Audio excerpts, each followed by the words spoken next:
Shalom Aleichem, Rav Daniel. Shalom Aleichem. Alors on voudrait écouter quelques paroles sur Hanouka, Bezrat Hashem, puisque ça se rapproche. Oui, d'avoir Beito Matov. C'est très bien de parler de Hanouka parce que vraiment ça approche à grands pas même. Et bien sûr toujours avec à la lumière des enseignements de Rabbi Nachman et de son grand élève Rabbi Nathan et aussi de son élève, cher élève qu'on a eu le mérite de connaître, Rabbi Israël. Alors il y a Hanouka est bien sûr un sujet qui est très riche d'enseignements, comme on peut se douter. Mais je voudrais donc me concentrer sur un des enseignements de Hanouka que j'ai lu dans le livre, le chef-d'œuvre de Rabbi Nathan, d'écouter à la Rote, où il parle là-bas donc que de Hanouka, où il développe vraiment le thème de Tim'u Kol Hashmanim. Ça veut dire que toutes les huiles ont été impurifiées. Et il explique là-bas que les Grecs, leur but au fond, c'était d'impurifier toutes les huiles, ça veut dire toute l'intelligence et la connaissance des Juifs. Ça veut dire qu'ils continuent à faire, même à la limite, leur Torah, leur mitzvot, ça ne les dérangeait pas, mais avec un esprit impurifié, ce qui évidemment ne vaut plus rien, au contraire. Alors donc ils ont réussi à rentrer dans le Beth Amikdash et à impurifier toutes les huiles. Et le miracle qu'il y a eu, bien sûr, c'est que les Juifs ont fini quand même par trouver une petite fiole d'huile qui était restée pure. La preuve, c'est qu'elle était encore scellée sous le sceau du grand prêtre, le Kohen Gadol. Et grâce à ça, ils ont pu rallumer donc le candélabre, la menorah. Et le miracle, c'est donc l'huile qui normalement était en quantité suffisante seulement pour un jour, a tenu pendant 8 jours. C'est pour ça qu'on fête 8 jours de Hanouka. Et ça a permis, bien sûr, pendant ce temps, de refabriquer de l'huile pure. Alors, ça veut dire quoi maintenant pour nous, comme explique Rabbi Nathan, qu'ils ont impurifié toutes les huiles? Ça veut dire que, par exemple, c'est un exemple qui englobe tout, si on peut dire. Ça veut dire, par exemple, maintenant, le danger à deux puits, et le danger est qu'à cause de cette force maléfique qui existe toujours. Bien sûr, il y a eu un grand miracle. Les Grecs ont été vaincus à plate couture par les Juifs, les Maccabim, etc.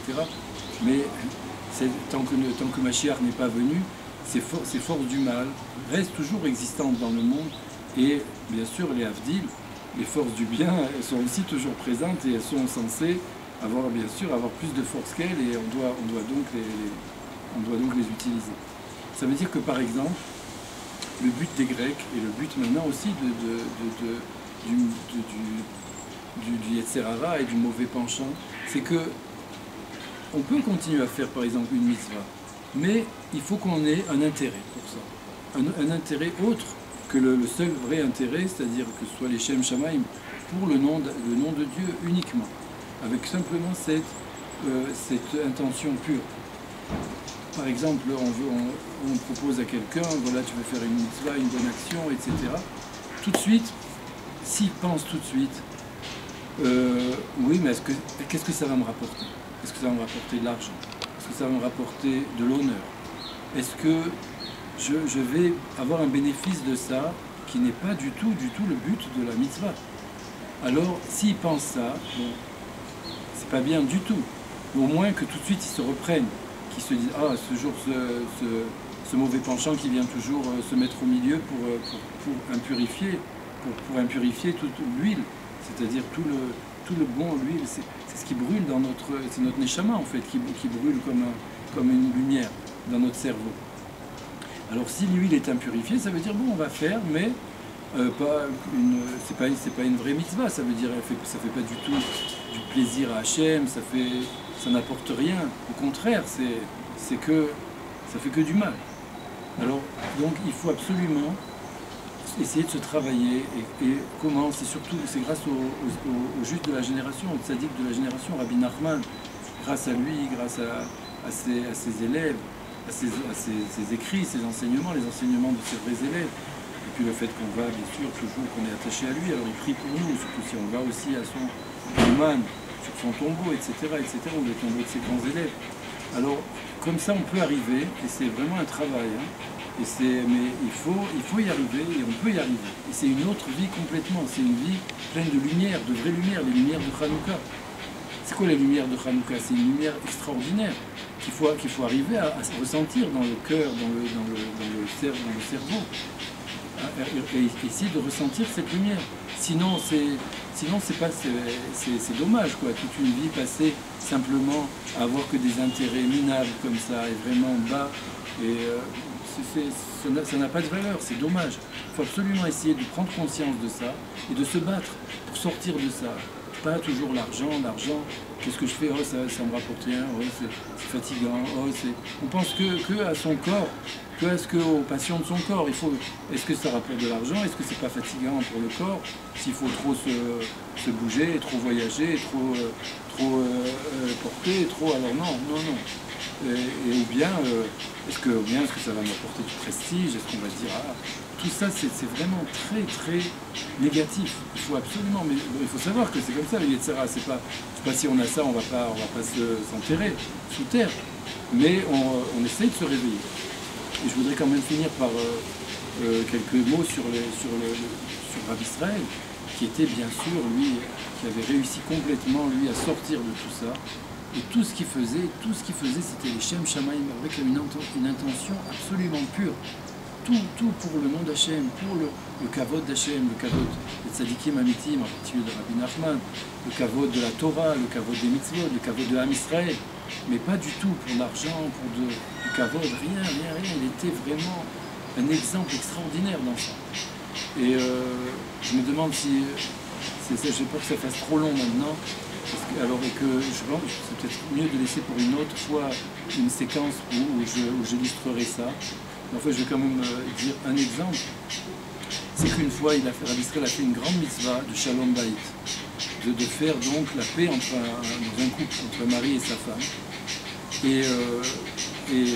Alors le mari, donc, à une fois que le mari s'est réconcilié avec sa femme, et après il m'a téléphoné pour que j'annonce à Rabbi Israël la bonne nouvelle, et puis, et surtout aussi s'excuser qu'il n'a pas prévenu tout de suite Rabbi Israël. Il s'est écoulé du temps, il a eu des empêchements, etc. D'autres l'ont su avant, etc. Et il trouvait que c'était pas normal, effectivement, que Rabbi Israël n'a pas été mis tout de suite au courant et le remercier, etc. Alors, et donc, il me disait, dis-lui bien que vraiment, j'ai eu des empêchements et je m'excuse. Alors donc, j'ai été voir Rabbi Israël et je lui ai expliqué tout ça. Alors, quand il a entendu la bonne nouvelle, etc., de la réconciliation, il s'est très réjoui de ça. Et après, j'ai commencé à lui expliquer ce sujet-là, que donc il s'excuse, etc. Alors il m'écoutait, et il ne comprenait pas. Ça a pris comme ça peut-être une minute ou deux pour que je explique bien, etc. Et quand il a compris que c'était tout des excuses finalement pour son kavod, quoi, qu'il avait demandé pardon d'avoir un peu froissé son prestige et son honneur qu'il a donc en repoussant de le prévenir, etc. Il faut voir ce que Rabbi Israël a fait avec sa main, c'est inimitable. Il a dit l'or rachouv, mais avec une force et une conviction, ça veut dire c'est pas important. Aucune importance. Ça veut dire, mais qu'est-ce que c'est ça maintenant, ça? Il s'en fiche, lui, si il a été mis le premier, le deuxième, le 10e. À l'essentiel, il y a eu la réconciliation, il y a la paix dans le foyer, et en plus il a une grande part dans ça. C'est tout ce qui l'intéresse maintenant. Le reste, c'est des bêtises de ce monde. J'espère qu'on aura d'autres occasions pour continuer à reparler de ce sujet qui est très important, que ça touche la vie de chacun à tout instant, et puis pour raconter encore d'autres histoires sur Rabbi Israël qui sont vraiment édifiantes. Hazak, Kol Tov. Merci à vous. Kol Tov. Hanouka Sameach.